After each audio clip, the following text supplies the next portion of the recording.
Chers auditeurs de Radio Taïwan International, Jean-Yves Heurtebise, maître de conférence à l'Université catholique Fulun à Taïwan, va vous présenter l'émission Géopolitique en Asie. Chers auditeurs de Radio Taïwan International, bonjour pour ce nouveau podcast de notre émission Géopolitique en Asie. Nous allons revenir sur un événement assez important en termes de géopolitique. Il s'agit d'un forum organisé par un think tank qui se déroule chaque année, et nous allons insister ici, analyser les discours des différents acteurs de l'Indo-Pacifique. Donc ce sommet, ce forum dont je veux parler, c'est quelque chose de très connu, pour tous ceux qui suivent un tout petit peu l'actualité géopolitique. C'est le dialogue Shangri-La qui s'est tenu à Singapour du 31 mai au 2 juin. Et lors de ce Shangri-La, ce forum, ce dialogue Shangri-La, Singapour, fin mai début juin, la Chine était au cœur de toutes les discussions et évidemment puisqu'elle est un acteur central de cette région. Donc le Shangri-La Dialogue, c'est un sommet sur la sécurité en Asie qui est organisé chaque année à Singapour. Pourquoi Singapour ? Parce que Singapour, c'est une ville qui se veut neutre et qui sait tirer profit de cette neutralité à différents niveaux, au niveau militaire, au niveau sécuritaire, au niveau économique. Et c'est donc un forum organisé par le think tank Institut international d'études stratégiques, IISS. Ce dialogue, il réunit il est important parce qu'il réunit les ministres de la Défense, les chefs permanents des ministères, les chefs militaires de la plupart des États d'Asie-Pacifique. Et le nom, il vient d'un hôtel à Singapour qui est connu et où se tient ce forum. Et donc c'est un forum qui est extrêmement important. C'est une sorte de sommet informel des ministres des défenses, donc des principaux pays d'Indo-Pacifique, et qui mêle des questions sécuritaires, militaires, économiques, stratégiques.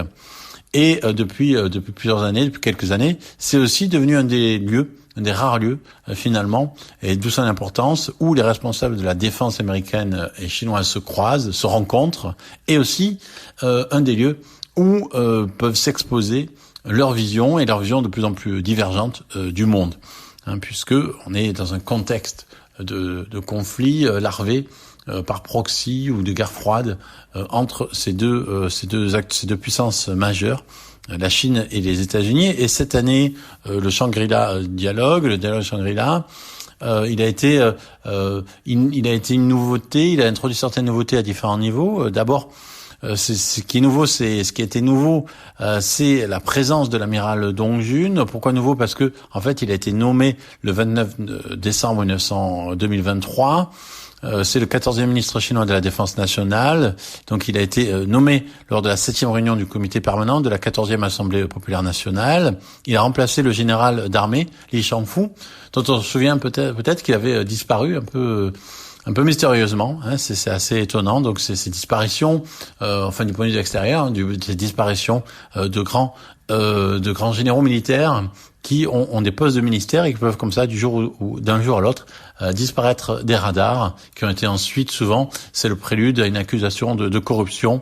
Et c'est lié à tout un ensemble à la fois une lutte contre la corruption du point de vue interne, du point de vue de la politique de Xi Jinping, mais aussi des problèmes au niveau de l'armée que Xi Jinping essaye de résoudre en tant que commandant en chef. Et l'amiral Dong, c'est donc lui qui a été choisi par Xi Jinping. Et ce qui est important, c'est que c'est le premier officier de la marine de la PLA, de l'APL, de l'armée de libération chinoise, a dirigé le ministère chinois de la Défense nationale. Donc c'est le premier marine, et ça c'est important parce que ça démontre l'importance pour la Chine, qui est d'abord et avant tout, qui a été pendant 2 millénaires une puissance terrestre, à se tourner vers le maritime. Donc c'est un ancien commandant de la marine de la 9e armée populaire de libération. Et il a atteint ce stade grâce à son expérience des opérations conjointes avec les autres armées. Évidemment, vu la place de la mer de Chine du Sud, on comprend que ce soit le chef de la Navy qui soit aussi le chef des armées. Une chose importante, c'est qu'en fait, c'est un diplomate liaison qui représente l'APL et la commission militaire centrale. Et en fait, on peut pas dire que c'est l'homologue du secrétaire à la défense des États-Unis, donc du ministère des armées du point de vue états-unien. Pourquoi? Parce que Lloyd Austin, qui fait d'ailleurs le premier Afro-américain à avoir cette position aux États-Unis, il est vraiment en position de commandement et d'autorité. Et donc c'est le second en fait à pouvoir diriger l'armée derrière le président des États-Unis qui est le commandant en chef. Alors que l'amiral Dong, en fait, il doit rendre des comptes à un ou deux échelons plus haut, qui eux-mêmes doivent se rendre des comptes à Xi Jinping. Donc ça c'était la nouveauté. La présence de Dong et ce qui a été aussi important, particulier cette année, c'est la présence du président ukrainien Zelensky, dont le discours a été aussi assez remarqué et commenté. Pourquoi? Aussi parce qu'il a mis en cause directement le rôle de la Chine dans la guerre d'invasion à la Russie. Et il est même allé jusqu'à qualifier la Chine de Xi Jinping d'instrument entre les mains de Poutine. Donc bon, ce qui est une proposition intéressante, un peu paradoxale, puisque a priori c'est plutôt l'inverse, c'est plutôt la Chine qui semble en position de force par rapport à Poutine, mais en le disant comme ça, il veut dire en fait que la Chine fait partie en fait de la guerre d'invasion de la Russie contre l'Ukraine. Autre point qui a été important aussi, et tout ça encore c'est lié à la Chine. Alors on reviendra ensuite sur l'analyse du discours de l'amiral Dong, voir en quoi est-ce qu'il est important et aussi préoccupant. Donc autre point de nouveauté du dialogue Shangri-La, c'est le discours d'ouverture du président des Philippines, du président philippin. Donc c'est le premier discours d'un président philippin à Shangri-La, et donc c'est donc Marcos Junior qui a fait un discours là aussi assez important, puisque on sait que la Chine et les Philippines sont en conflit. Et Marcos, sans nommer directement la Chine, il a condamné les actions, donc je cite, condamné les actions autoritaires qui visent à propager des revendications excessives et sans fondement par la force, l'intimidation et la tromperie. Donc il n'a pas nommé la Chine, mais on sait que ce qu'il pense à la Chine. Un point important qui a été aussi beaucoup commenté, c'est quelqu'un lui a demandé quelle était la ligne rouge en fait pour la Philippine, et est-ce que si un garde-côte chinois tue un Philippin, ça pourrait constituer une ligne rouge qui donc entraînerait une réaction militaire des Philippines qui est liée à un traité d'assistance mutuelle de défense avec les États-Unis et donc entraînerait aussi normalement la participation des États-Unis. Il a dit que ce serait possible, mais ce qui était intéressant et assez intelligent du point de vue de Marcos, c'est que en fait il a placé les préoccupations des Philippines dans le cadre de l'ASEAN, dans le cadre des autres pays en fait de la région d'Asie et du Sud-Est, et en disant en fait que ces dirigeants de l'ASEAN en fait ils aspirent, en fait ils veulent la paix, et cette paix elle est menacée par la Chine, par ses revendications en mer de Chine du Sud, contre le Vietnam, contre les Philippines, contre le Brunei. Et les Brunei et les Philippines ont récemment eu un accord de coopération maritime. Et donc ce que a dit Marcos, c'est que selon Marcos, donc la vision des 10 membres de l'Association des Nations de l'Asie du Sud-Est, donc l'ASEAN, en fait vise la paix, la prospérité. Et pour l'instant, c'est une réalité lointaine. Pourquoi? Ben justement, du fait des actions illégales, coercitives, agressives et trompeuses. Donc je cite, qui continue de violer notre souveraineté, nos droits souverains et notre juridiction. Donc là aussi, sans nommer la Chine, mais on comprend que c'est la Chine qui est concernée. Et donc ce dialogue Shangri-La est très important pour la Chine, parce que la Chine n'est pas vraiment présente dans les autres conférences de haut niveau, que ce soit le dialogue Raisina en Inde ou le Global Security Forum à Doha. Et donc Singapour est un lieu important pour la Chine. C'est là qu'avait lieu la rencontre entre Ma Ying-jeou et Xi Jinping en 2015.